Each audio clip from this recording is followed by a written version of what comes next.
Hello, ladies and gentlemen. Thank you for joining us. This is Pastor Rosemary, and this is your weekly angelic horoscope transmission. This week, the theme is going to be enjoying the laws we have been given. This is going to be a very self-satisfying week, and it's going to be a week where you're going to be able to actually put in place the dominoes to set your life up in a very efficient manner where you're going to see real actionable results. So in other words, the setups that are going on are not for the purpose of framing anybody, so to speak. And if it is, it doesn't have to be. It's up to you. Because remember, there's no such thing as an external enemy. So you can choose whether you want to think that you're being framed, or that you're being, that people are out to get you in some way, or you can just understand that people are setting up their own lives for their own best results. And then you'll understand that if you do the same, but you do it with good intentions to make your life and those you come in contact with better, then you'll see it as more of a domino effect. There's going to be a lot of things unfolding over the next few weeks, and there's going to be a lot of things unfolding over the next few months. This week, this is the week from the 15th through the 21st of February. And there's a lot of aspects that are going to put the emotions and the mind into a placement where there's really trying to, not so much opposing each other, but more trying to figure out exactly why things are happening, and trying to find out exactly why people are behaving the way they're behaving. If you're trying to affect how other people behave and you want them to behave in a way that you see fit, of course people use the reward and punishment system. And one uses one's own personal reward and punishment system. And if that's done, one can point oneself in any direction. And that's to quote Anthony Robbins. His book, Personal Power, is a very good book. Read many moons ago. And even practical today.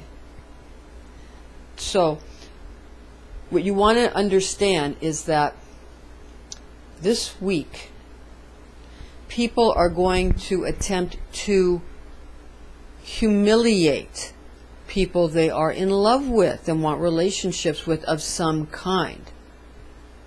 So the love transmission is about humiliation. And if you use the laws that we have all been given and you stick to those laws, then you really can't get yourself in any trouble. Because it's natural for people when they want to engage each other in a fashion that's passionate. It's understandable that they're going to want to try to diminish the other person, to make them seem less formidable or seem less, quite frankly, intimidating. That's because if someone's too intimidating, of course you can have no relationship with them. So that's the function of trying to humiliate somebody else. So there's going to be a lot of that. You're going to see in economics, countries doing it to other countries, economically. And what is war? But passion between countries. That's all it is. And the humiliation is part of that. Now, if you understand that if you're in love with yourself, or a country is very in love with itself, or even a planet is in love with itself, you understand that there can be self-sabotage or humiliation of the self. So again, you have to take rules that you've been given and enjoy those rules and use them. That's what they're there for. To make these situations doable and not so bad that everything just gets wiped out. Because that's not going to serve anybody. Because if we wipe out the physical realm in favor of the spiritual realm, then we will not survive spiritually. Because the will to bestow will have nothing to receive its gifts. And that may sound silly, but it's very true. And this is very clear in Kabbalistic writings and in the Zohar. And Dr. Michael Lightman mentioned it. It's a very important point. Again, if we wipe out the physical plane and we say the earth has no meaning because it's evil, because it's feminine, because in Gnostic teachings, for example, everything in the physical plane is evil, considered evil, then you understand the spirit will have nothing to give to, nothing with which to stamp its impression into. The wax is gone, what good is the stamp? Because if one wants to give and has great joy in bestowing, and there's nothing to receive, it's not just this earth per se, that means the entire universe, the entire third-dimensional universe, then the spirit will not survive either. Now they say the seed will always live even if the tree is destroyed. However, without the coating around the information, and the pages just fly away and become chaotic and are of very little value. You have to have something, and the pages themselves, is that not something physical with which to have the information? So there's always some physical manifestation that has to be there on some level in order for spirit to express itself. Now we can choose to have the physical world change, and it's going to change. And it's changing rapidly. However, the physical world still needs to exist. But we can change it in a way that it's more pleasant and something that we want to sustain. And physical immortality, of course, is possible. But one has to give up certain things to have physical immortality. Many organisms that are asexual can be immortal. But sexual organisms that reproduce through, sexually, they cannot be immortal. So one has to give up one for the other. And that entails a lot of change in what we consider physical and how we deal with that. And there are species and there are races of beings that are physically immortal. And these beings, they really don't spend very much time on an orb bestowed with gravity. Because, of course, gravity is going to cause this kind of situation where you're going to see things that are not able to maintain homeostasis and are pulled out of homeostasis. Now, these beings have much they can offer us. And the human race hasn't shown that it's ready to have a galactic interface with, a true interface with beings from other worlds. It's a great big universe. And God created all of us. And many worlds. And these beings are also in different dimensions. I mean, even someone who lives in one part of the globe is in a completely, even on Earth, someone who lives on one part of the globe is in a different dimension than someone who lives in another part of the globe. And that's in the Zohar. There are different dimensions. Time is a dimension. And we live in different times. It's 3 dimensions and 1 of time. That's 4 dimensions. So you understand, we all live in different dimensions from each other. Therefore, yes, these beings, some of them are more what we consider in our dimension, and some other beings are in various dimensions that we can't even fathom except mathematically and conceptually. When the human race is ready to share the sandbox, these beings will make themselves and their gifts available to us. When we realize that they have many gifts to offer, but there's always going to be an exchange, and that we really won't be treated like adults until we act like adults. And the minute we act like galactic adults, we'll be welcomed in. But as long as we behave like evil children or bad teenagers, they're not going to deal with us. This was a completely unexpected transmission, but an important one. So again, it depends on the emotional, whether or not these beings are going to really come through in spite of all of the governments of the world that don't want this to happen, or maybe just don't know how to handle it or didn't know about it themselves. Probably. They don't want to do anything prematurely, because that's not healthy. So the human race needs to grow up, is the message for this week.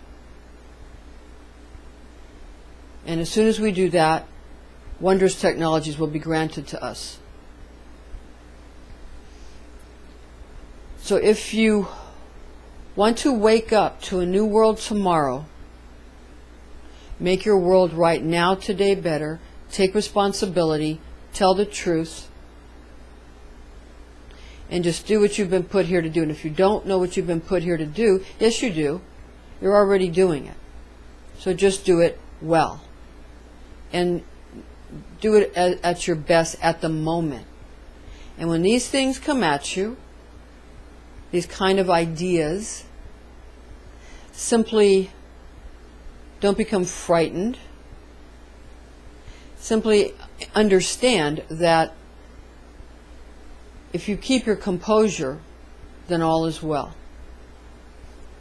And if you're not sure why another race, if they're here for, what their motives are, the only reason you might feel that their motives are not good is if your own internal motives are not good. Because in reality, again, there's no such thing as an external enemy, and we are all one. Therefore, the existence of God is a very lonely thing, because God is just one. And God has to allow himself to have different aspects with which to go in and trap himself vertically in a holographic manner in each one of these dimensions or aspects or views. You understand? Because God's alone. Always existed, always will. But without any will to receive at all, then everything gets wiped out. It's like a pulse.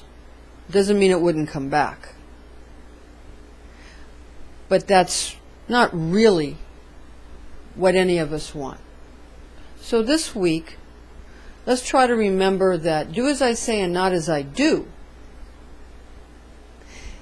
is going to be the new theme. But if you apply strict and precise law to it, then rather than it being hypocritical, it's simply precise. Choose your words carefully, know the meanings of your words, and most important of all, understand that meanings in different cultures mean different things. And what's offensive in one culture is endearing in another culture, and vice versa. And that's true with people here in different countries, which again are different dimensions. And the dimension shapes the person, according to the Zohar. And these different dimensions are also, with beyond this earth. However, everything, every star and every other race in the galaxy and in the universe is already here in some manner, in some aspect of your in some aspect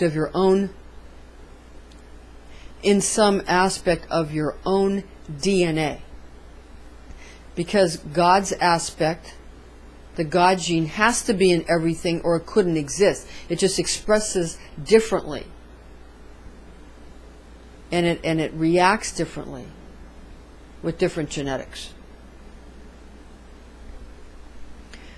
You need to be your own savior. You're not happy with the President Barack Obama's statement that we are the ones we've been waiting for, that we all have to do it together. We're still looking for a savior to come from the outside, seemingly come from the outside, and save us. Be it some other race of beings from another planet or from another galaxy or dimension, whether it's a Messiah, all of these things. Again, we need to find the Messiah within ourselves, be our own saviors. That's what he meant. He was right. And then, if we do it within ourselves, then we can feel that we've been saved. Not that it's just a feeling and not real, but it'll play out in the outer, what's seemingly the outer rim of the monad. You understand. So again, we're going to wake up to a new world very soon. If you feel humiliated, understand that's a function of love. Follow the rules of whatever scriptures you adhere to, be they scientific, be they spiritual, be they religious. Adhere strictly to your own rules.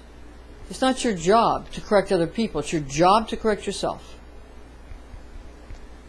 And we'll all do very well. And this will play out exactly the way it's supposed to. It's a very good energy this week.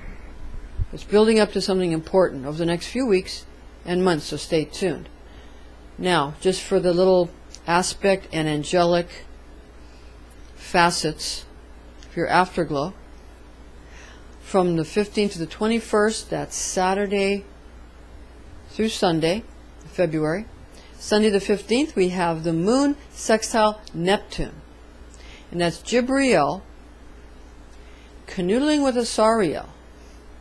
And what you want to do is, you want to look for your guardian angel each day. Those don't change. It's down in the description box for you. Monday the 16th, the moon is sextile Mars and Venus, which puts Jibrail into canoodling with Samael and Anael. Tuesday the 17th, Luna conjunct Mercury. That's a friendship between Jibrail and Israfil. And on the 18th, Luna opposing Jupiter. That's Jibrail in an opposing against Sachiel, Jupiter's angel Sachiel. On the 19th, Mercury is sextile Saturn. That's Israfil canoodling with Kafziel. And on Friday, the 20th, Luna conjunct Venus, Jibrail, and in a friendly alliance or cooperation, you might want to say, with Anael. And Saturday the 21st, Moon square Pluto. That's Jibrail in a face-off with Izrael, Izrael, and the moon in a trine with Saturn. We have the lunar angel Jibrail in a unification with the Saturnian angel Kafziel. So the week starts off lovely. It gets a little hairy on hump day, Wednesday, and then on Saturday we have kind of choosing up sides kind of a thing going on. Okay. Now, you might want to ask what correspondences we're using, what are our sources for these types of information. Our sources are the Zohar and Rosicrucian Kabbalah. All right, ladies and gentlemen, thank you for joining us. I'm Pastor Rosemary, and join us again next week.